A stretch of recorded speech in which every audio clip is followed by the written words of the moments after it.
A drover has caught a young reindeer calf from the herd. It's given a yellow number. Later they'll work out who owns it. For months the reindeer have been running wild in remote mountainous regions.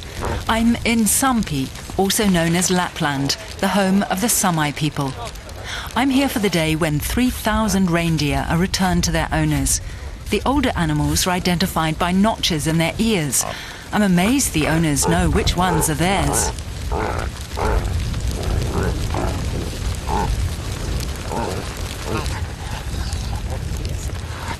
I can't see the marks in the ears.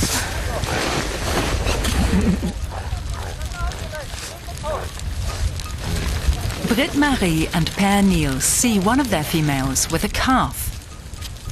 She's had offspring while she was away. This evening they'll corral the calf along with their other animals.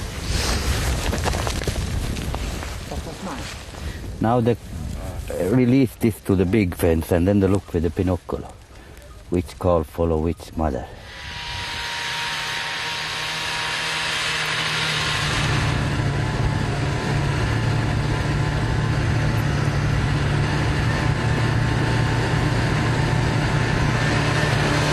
For centuries, the Sami lived as nomads, travelling with their reindeer along annual migration routes. I wonder how long this lifestyle can survive these days. And how are climate change and the exploitation of the wilderness affecting them? Traditionally, reindeer herding wasn't just an income earner for the Sami people, it was the very basis of their lives. We're so far north, by 2 in the afternoon it's dark. The reindeer are brought to an enclosure near the village. The decision was only made yesterday that today would be the big day. The date depends on the weather and when and where the drovers find the animals. The owners identify their animals in the herd and separate them off into pens. It's an amazing sight. As an outsider, you're in luck to witness it. Agneta is the grandmother of the family I'm here with. She's well over 70. The wild roundup outside is a bit much for her, but she wouldn't miss this for anything. The whole village is here. This is the most important and the most exciting day of the year. The children, too, have their own animals. Everybody wants to know if I have the reindeer, have my reindeers come here or still some other place. So yes, that's important, the reindeer. So that's why they come, the young people, because they want to know how many reindeers do I have. Now it's my turn. I'm a bit scared. I start to sweat inside my thick Arctic jacket, even though I have Britt-Marie's help.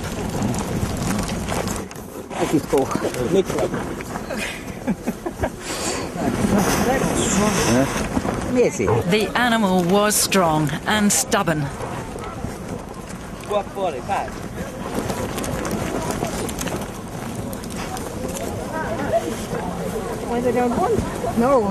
After 2 hours, it's all over. I get my last reindeer into the pen.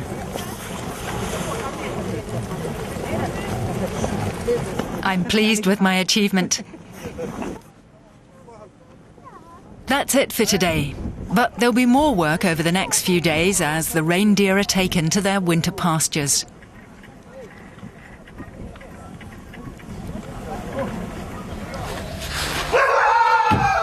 Dawn comes late here.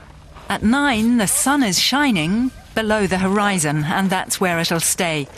We're 200 kilometers into the Arctic Circle in the north of Sweden, near the Finnish border. Britt-Marie shows me her village, Övre-Soppero. It has 200 inhabitants, including her 3 brothers, a sister, her parents, and some cousins.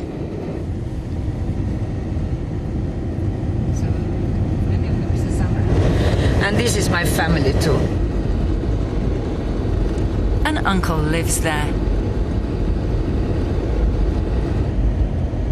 The Sami lease the land they live on. The owners are Swedish large landowners or the state. It's a similar situation all over Sampi, whether in Sweden or Norway, Finland or Russia. She believes she's a cat, she believes she's a bird, and that's why this chair is there. Because when she sleeps there, she falls down on the floor. Britt-Marie and Per Niels have an open house. Friends and friends of friends come from all over the world to stay. They speak English as well as Sami, Swedish and Finnish.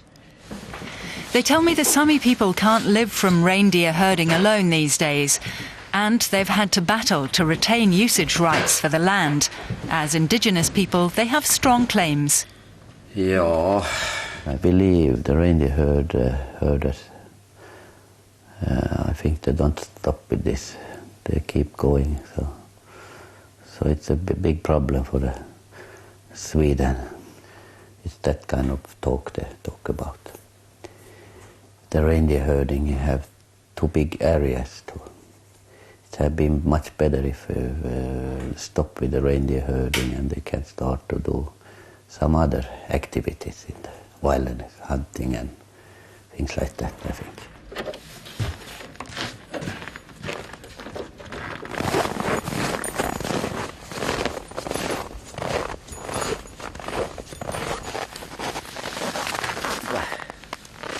This reindeer is 14 years old.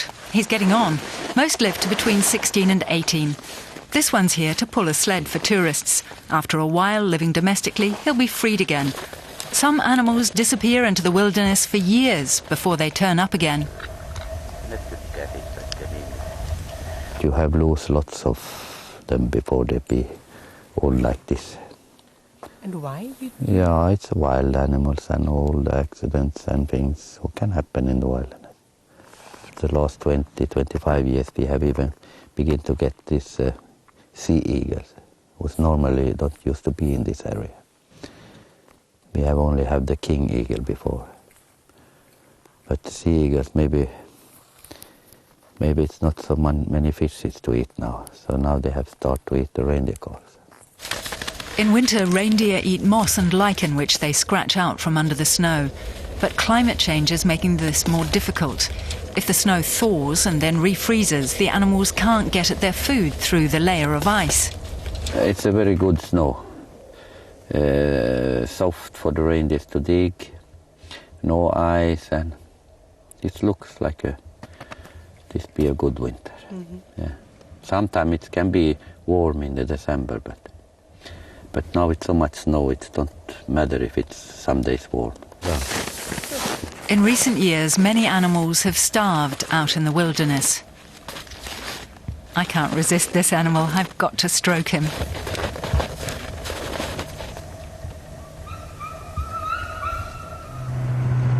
The next day, we take the reindeer out to their winter meadows. It's bitterly cold, it's snowing, and a fierce wind drives sharp ice crystals into our eyes.